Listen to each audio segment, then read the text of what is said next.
ইরানের পারমাণবিক সমৃদ্ধকরণ যুক্তরাষ্ট্রের বড় মাথাব্যথার কারণ। মার্কিন প্রেসিডেন্ট ডোনাল্ড ট্রাম্প তেহরানের ওপর দিয়েছেন একাধিক নিষেধাজ্ঞা। আলোচনার টেবিলে বসানোর জন্য চাপ দিলেও নিজ অবস্থানে অনড় থাকছেন দেশটির সর্বোচ্চ নেতা আয়াতুল্লাহ খামেনি।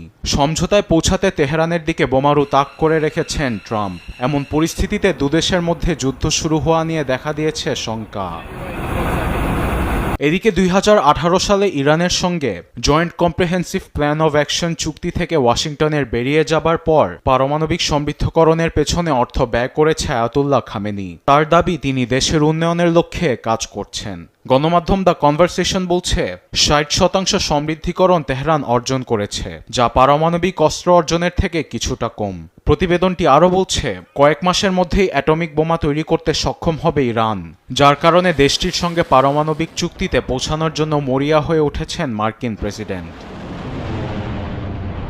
এমন পরিস্থিতিতে ইরান ও যুক্তরাষ্ট্রের মধ্যকার এমন টানটান উত্তেজনা সম্পর্ককে শেষ মুহূর্ত বলে আখ্যা দিয়েছেন ট্রাম্প, যার জন্য ইরানের বিরুদ্ধে ওয়াশিংটনকে সামরিক ব্যবস্থার কানপোড়া দিয়ে আসছে মিত্র ইসরায়েল। এতে ইরানের প্রতিরক্ষা ব্যবস্থার পাশাপাশি পারমাণবিক সমৃদ্ধকরণের চিন্তাও করা লাগবে না।